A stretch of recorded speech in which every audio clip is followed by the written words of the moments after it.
Nakakagulat ito hong naging anunsyo at desisyon ni Pangulong Marcos Jr. na ibaba sa 20 pesos kada kilo ang bigas na pwede na pong mabili. Kaya lang ay ito ay dyan lang po sa Visayas.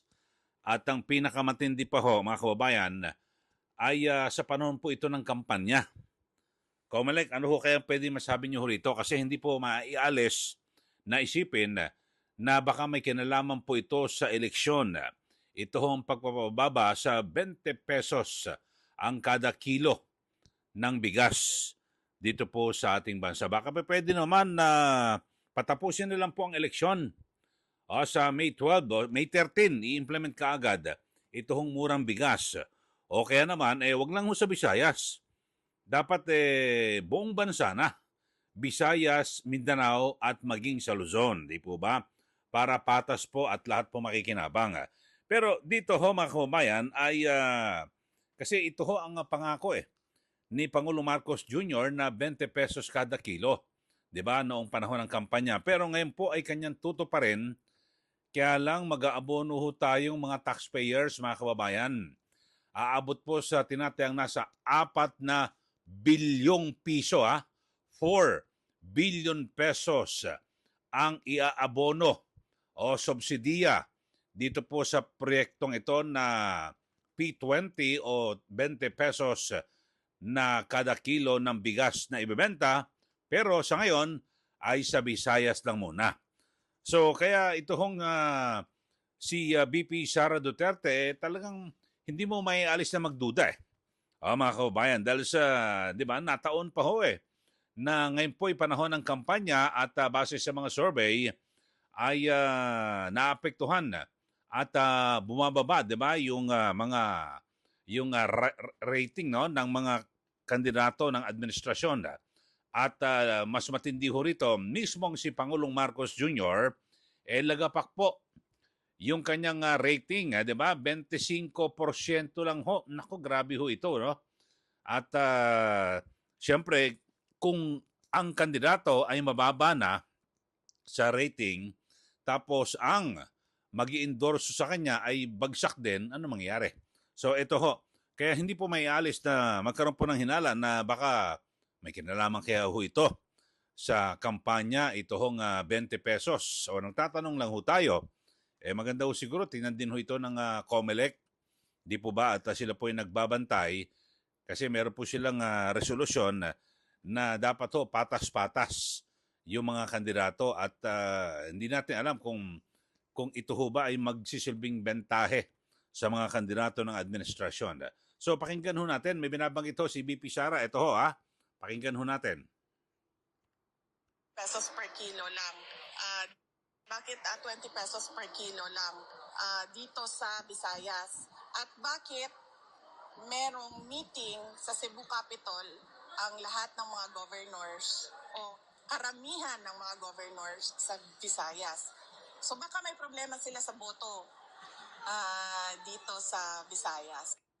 Ayun, so yun ho, no, ang hinala o duda ni VP Sara Duterte. Oy, sa ating mga viewers, taga-subaybay dito po sa ating YouTube channel, kayo ho ba ay sumasang-ayon dito po sa pagdududa rin ni VP Sara Duterte na yung timing ho nagkaroon daw po ng pagpupulong pa dyan po sa Kapitolyo kasi nasa Cebu ho ang Pangulo, no?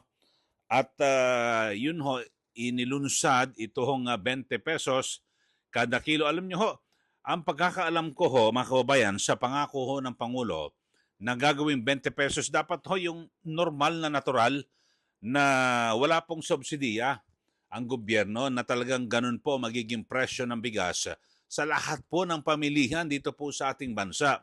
Pero dito sa proyektong ito, may subsidiya mag-aabono ang gobyerno. At siyempre, pera nating lahat yan, pera ng taong bayan ang iabono, 4 billion pesos, mga kababayan.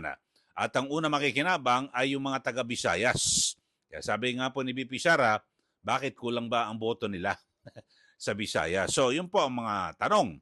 Ako naman, nagtatanong din ako at ang Bilang, alam niyo naman, commentator ho tayo, mga kababayan, para mawala po ang pagdududa ng lahat na ito po'y bahagi ng kampanya para maisulong at maipanalo ang mga nasa 11 kandidatong senador ng administrasyon. Ito lang naman ang sa akin, sa May 13 nyo na lang ho ipatupad, i-implement yung hong 20 pesos kada kilo. Ako, pwede ho manawagan, taxpayer ho ako Kasama ho ako sa mag-aabono dyan, 4 billion pesos.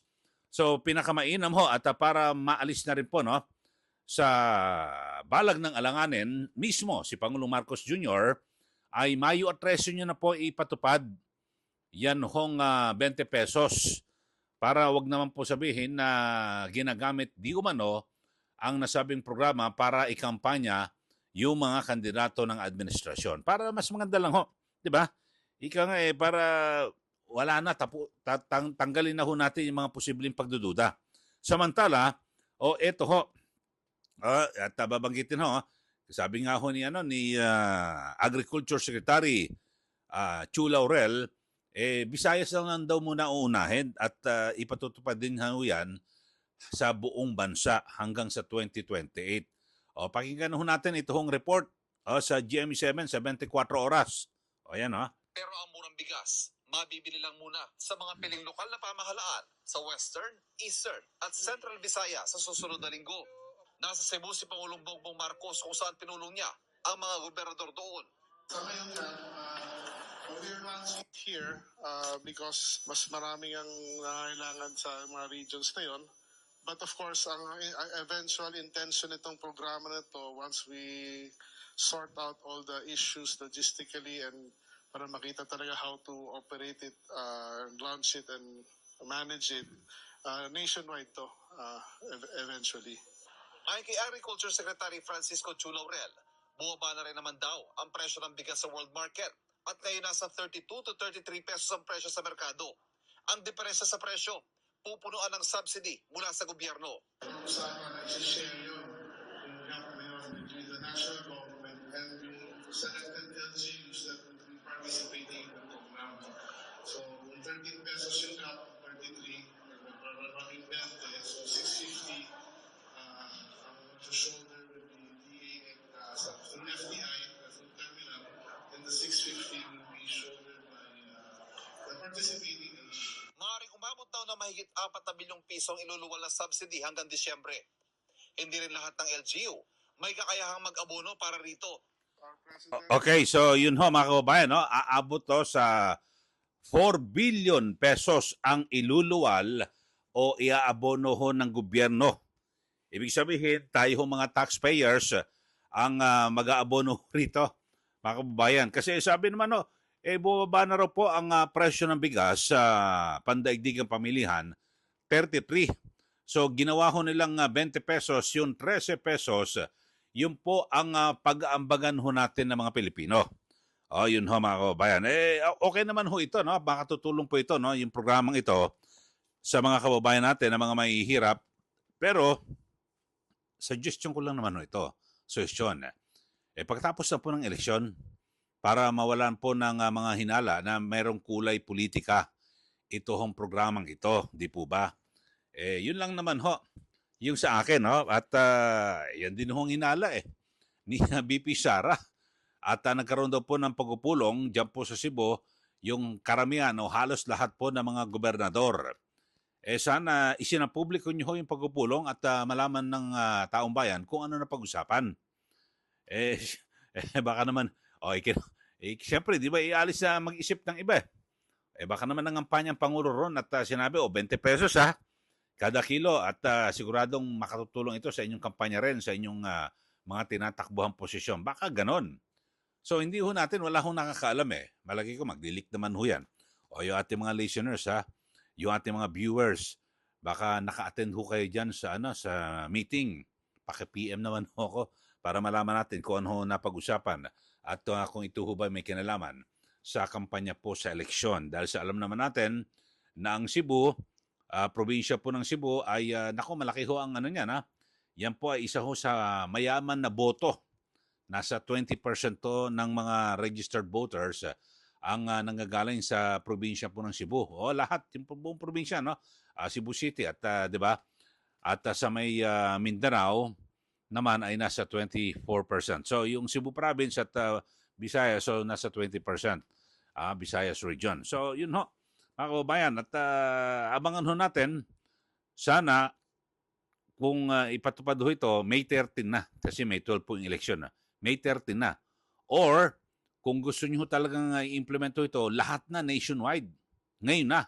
Sabay-sabay. Kasi mag-aabono naman lahat ho tayo dyan eh. O, sabi ho, 4 billion ang subsidy o iluluwal ng gobyerno para sa proyektong ito. O, yun lang ho mga kababayan. Kaya yung 20 pesos kada kilo, siguro mas maganda ay ipagpaliban ho muna ng Pangulo. Kahit na anong gawin nilang paliwanag yan, mga kababayan, ay hindi po may alis na makulayan po ng politika ito pong programang ito. Okay, sa mga hindi pa ho nakakapag-subscribe, subscribe na po kayo dito po sa ating YouTube channel. Eli Saludar lang po. At huwag niyo kalimutan na i-like at i-share ito pong ating mga pinag-uusapan araw-araw. Maraming salamat po muli. Ito po si Kylie. Magandang araw po sa ating lahat.